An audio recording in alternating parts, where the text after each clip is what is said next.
parece si charlamos de historia? ¿De Neuquén? Sí, claro. Qué bueno. Entonces hablemos de gente ilustre. Sí, espere, pero también podríamos hablar de gente no tan ilustre. ¿De los que no están en los libros? Sí, y de los que no pudieron escribirlos. ¿De toda la gente que vino a poblar Neuquén? Sí, y de los que ya estaban.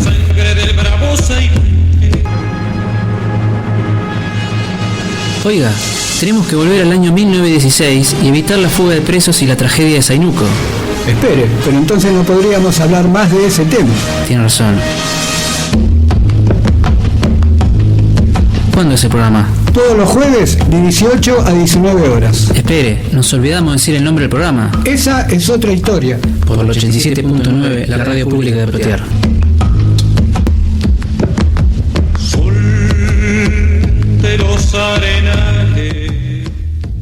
¿Cómo anda, estimado Jorge? ¿Cómo anda, estimada audiencia? La estimada audiencia, espero que ande bien. Yo ando muy bien y un poco atiborrado de antibióticos para encarar el día de hoy porque estoy muy engripado. Quédese ahí entonces, no se me acerque mucho. Bueno, y si tose, yo sospecho que tosa usted para el algo otro tiene lado. que ver con esto. Pude haber sido yo, pero no hay pruebas. No hay pruebas. Muy bien. De lo que sí tenemos pruebas es de que vivimos en una gran cuenca petrolera y de eso creo que usted nos va a ilustrar la tarde de hoy, estimado Rodrigo.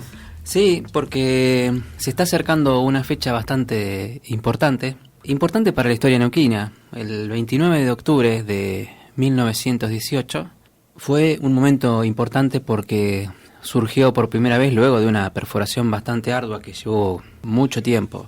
Diría que casi 4 años. No exactamente todo de perforación, pero entre que se empezó el proyecto y que se logró obtener el resultado fueron varios años. De aquella epopeya heroica de Plaza Winkle, donde se logró extraer por primera vez en Neuquén petróleo. Esa vez fue producto no de la casualidad, como ocurrió tal vez en la zona de Comodoro Rivadavia, donde se estaba buscando agua, sino que fue una consecuencia de un estudio, en realidad de varios estudios. Las piedras, las rocas de la cuenca neuquina empezaron a hablar allá por 1912, cuando, enviado por la División de Minas, Geología e Hidrología, que a pesar del nombre, ¿sabe de qué ministerio dependía? Del Ministerio de Agricultura. Ajá. O sea que era una cartera que no era tan importante, aunque obviamente tenía una proyección interesante en la búsqueda del abastecimiento de carbón, del abastecimiento de petróleo.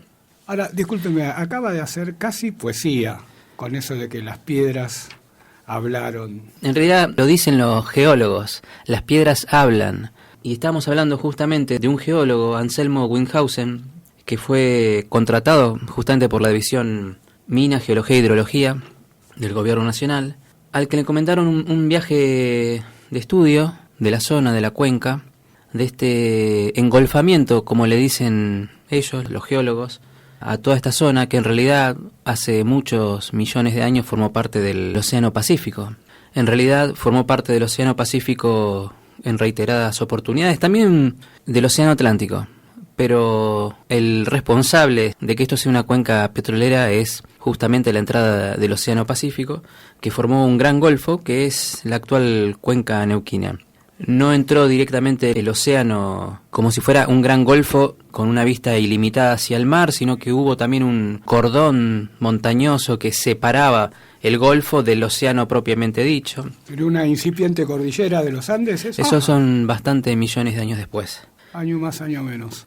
Le decía que este geólogo Anselmo Winhausen, contratado por el Gobierno Nacional, estuvo entre el 5 de febrero y el 17 de marzo del año 1912 haciendo un primer estudio para informarle a las autoridades las posibilidades de la extracción de petróleo.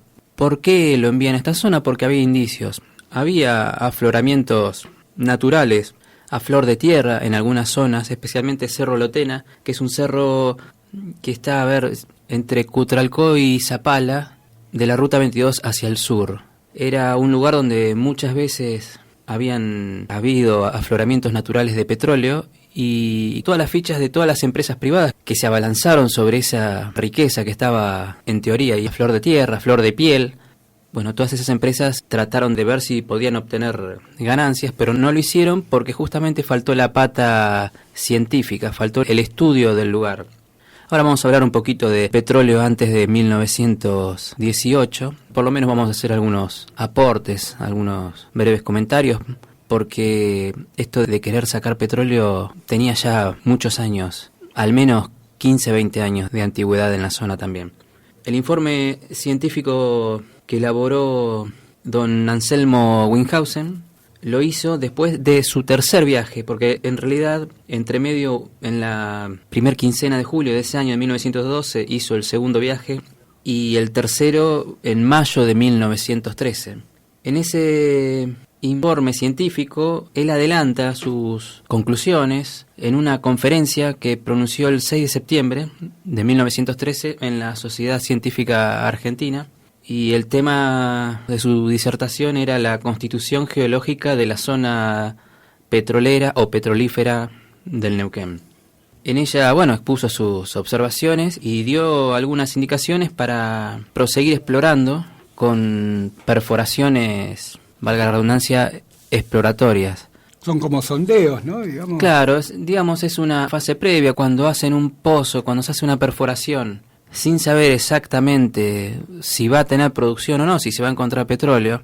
Esas perforaciones de producción vienen precedidas de perforaciones de exploración, donde se analiza, se hace todo el estudio geológico de la zona. En esos tiempos ya empezaba a colarse la pata científica, la ciencia geológica en todo el tema del petróleo. Tiempo después, durante todo este siglo, eso se siguió afianzando. Obviamente, no solo acá en Argentina, sino en todo el mundo. La exploración petrolera, el estudio de cómo poder acertar en dónde encontrar petróleo, es una de las ramas más importantes de la geología, por lo menos una de las ramas comerciales más importantes de la geología. O sea que se pasó de buscar donde afloraba, que a lo mejor afloraba, pero no significaba que debajo de ese afloramiento estuviese, por ejemplo, una cuenca importante. Por esos estudios que se hicieron, o esos intentos que se hicieron en el cerro. Puede ser que haya petróleo en alguna zona, pero comercialmente es una cantidad insignificante. Que no justifica tamañas inversiones. Él en su estudio define 3 zonas de estudio. No vamos a andar hablando del informe de Winhausen, pero él observó que hasta el momento los únicos estudios que se habían hecho, no oficiales, hechos por compañías extranjeras, era siempre en la zona justamente de Cerro Lotena, porque era el lugar donde estaban dichos afloramientos. Pero él empezó a ver otras zonas y aconsejó, como punto importante para realizar sondeos explorativos, la comarca comprendida entre el kilómetro 81 y la ciudad de Neuquén. Es decir, ubicado aproximadamente entre lo que hoy sería Plaza Winkle. En esa época también era Plaza Winkle, pero solamente que ahora nos referimos a Plaza Winkle como una ciudad, y en ese momento era solo un paraje.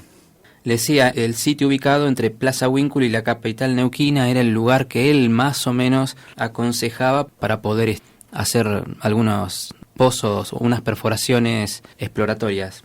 Convengamos que no estaba equivocado.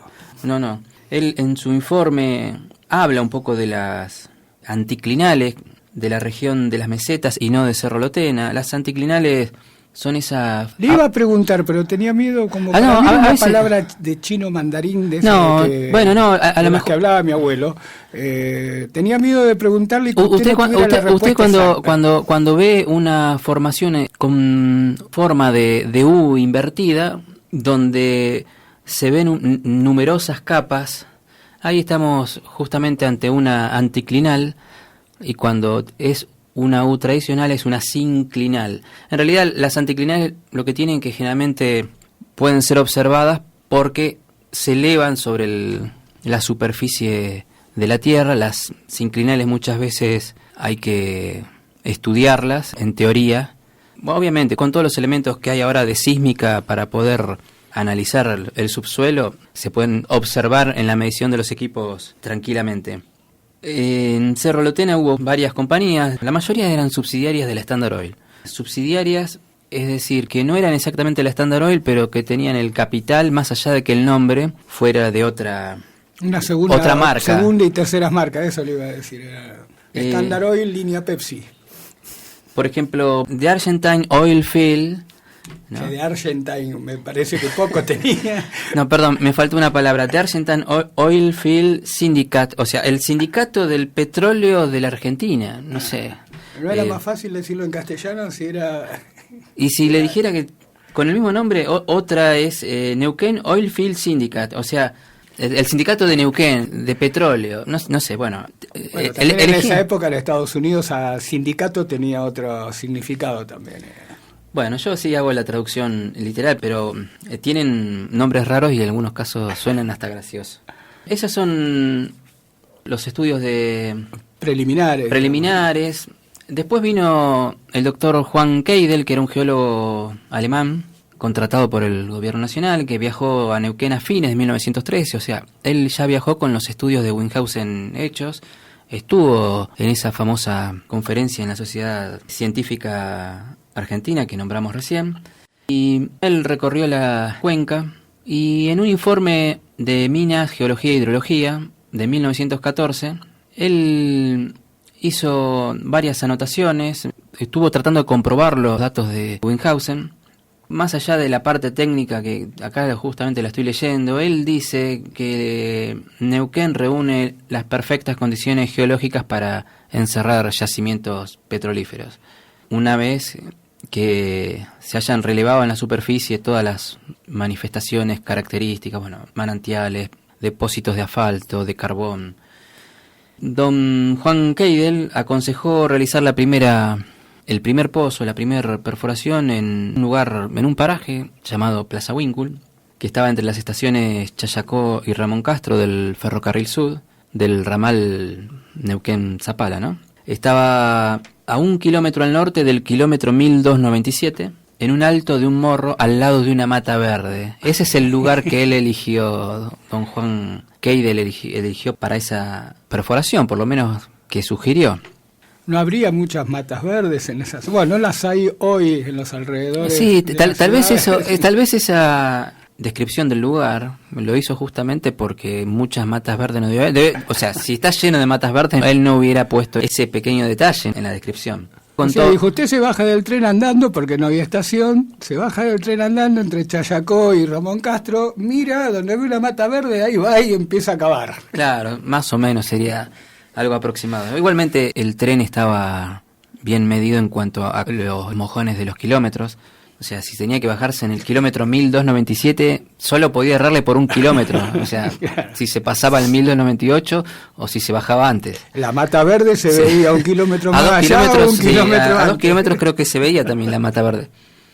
En septiembre de 1915, la repartición oficial ordenó el traslado a Plaza Winkle de una perforadora Faulk, a la que se bautizó con el nombre de Patria, que además me gusta el nombre porque le da un tono así heroico, épico. Y en castellano. También comunicó a la gerencia del Ferrocarril Sud, se le comunicó el programa de trabajo a los efectos del transporte y de la descarga de los equipos y de los materiales, ya que en ese lugar no existía ningún parador ferroviario. La estación estaba en Chayacó. Chayacó está ubicado a 22 kilómetros de Winkle. Hoy vamos y cuando llegamos a Chayacó ya estamos diciendo ya falta poco para llegar a Winkle. Como el lugar que uno dice ya estoy cerca, pero esos 22 kilómetros en esa estepa, en ese desierto, donde cuando llovía se transformaba todo en lodo, en un barro imposible. Bueno, todo ese trayecto lo tuvieron que salvar con medios de tracción a sangre, por caminos, por senderos bastante malos. Hay algunas fotos publicadas de cómo hacían para transportar el equipo y la cañería. Yo me imagino espero que haya gente que escuche el programa y que dentro de esa gente haya algún petrolero, porque cuando vemos los traslados ahora, los DTM como se le dicen, y vemos las formaciones de camiones por la ruta, todos prolijitos, con todos sus equipos, sus materiales circulando por la ruta, con una camioneta adelante de seguridad, avisándole a los que vienen enfrente que viene un convoy de camiones. Eso era ni más ni menos que un DTM primitivo, pero no dejaba de ser un DTM Para los que no saben lo que es un DTM, es la sigla desmontar, transportar, montar. Generalmente es cuando se termina un pozo en una locación, se traslada a otra y bueno, es el momento del DTM, que dura justamente desde que se empieza a desarmar todo el equipo hasta que está armado totalmente en la nueva locación para empezar a perforar. Bueno, en esa época no era así, ¿y cómo se solucionaban esos problemas de transporte? Y se solucionaban con bueyes, mulas. Si bien ya existían los camiones, pero digamos la potencia para llevar esos equipos pesados todavía no voy a decir no existían porque a lo mejor cometo un error.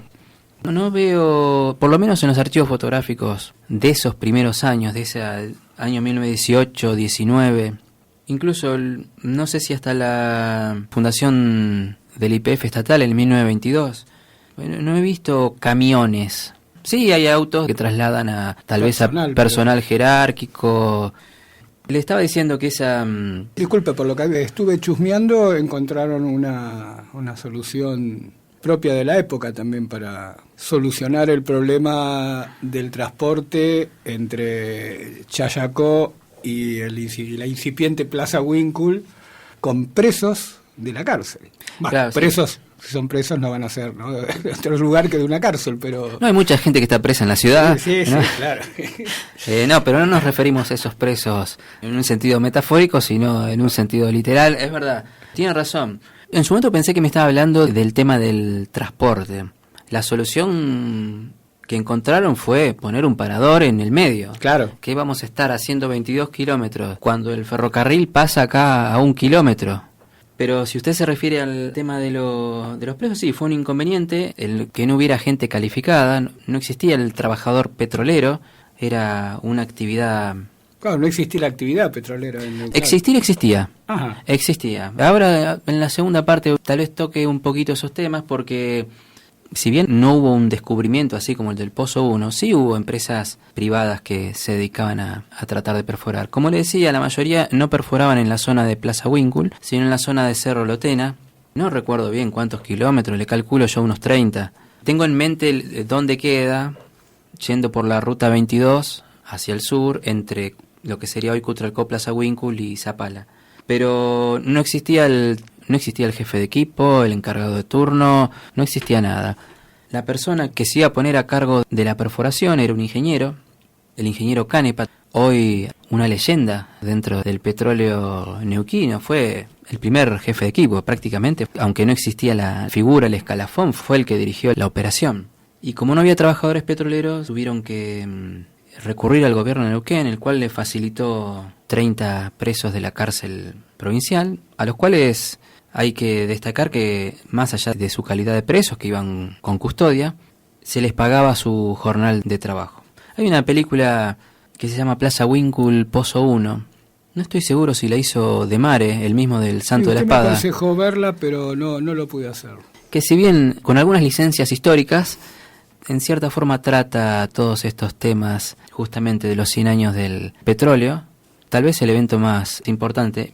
No me gustan mucho las efemérides. Ajá. A mí me gustan, sí, las efemérides que sean significativas. Un siglo para mí es muy significativo. Vamos a hacer una pausa y elegí para este tema musical un tema de un trabajador petrolero que habla de desarraigo, que habla de la dura vida del petrolero, que eso también lo voy a dejar para el final, porque quiero hacer en cierta forma un homenaje al trabajador petrolero, por lo menos con el convencimiento y la experiencia de conocer ese mundo. Esta canción es de Marcos Damián Ormeno, no es un cantante conocido, es un petrolero, y él canta lo que siente siendo trabajador petrolero.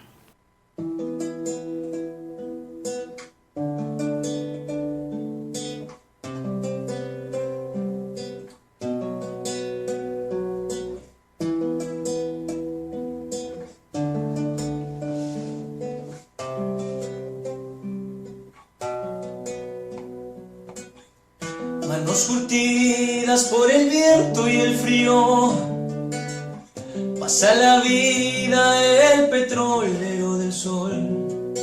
El desarraigo familiar lo absorbió, solo quiere para sus hijos lo mejor. mejor, lo mejor, lo mejor de lo mejor.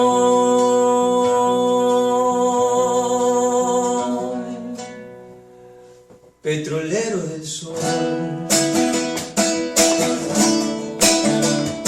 Todos los jueves de 18 a 19 horas.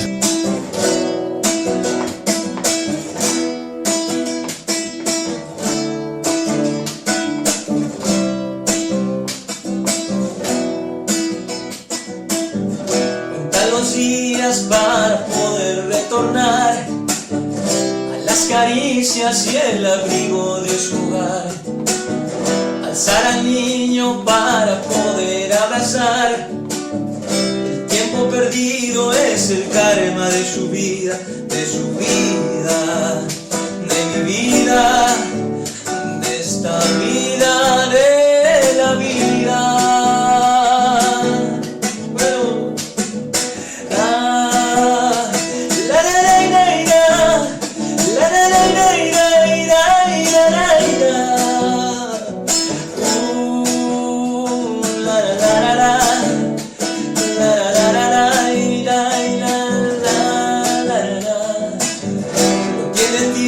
Siempre va contra reloj, pasa otro día y la luna se hace sol. Le ruega al cielo para poder retornar y hace memoria por los que ya no están, compañeros de la vida, del camino que no olvida.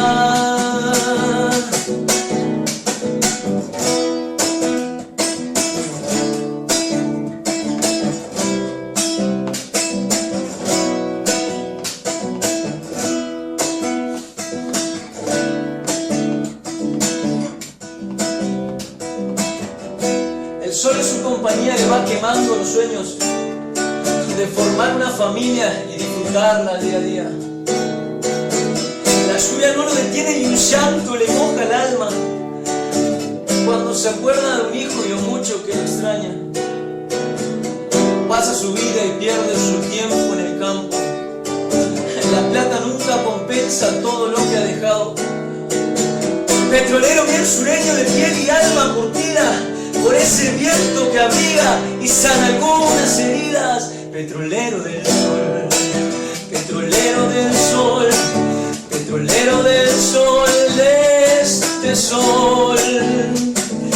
La la la la la la la la la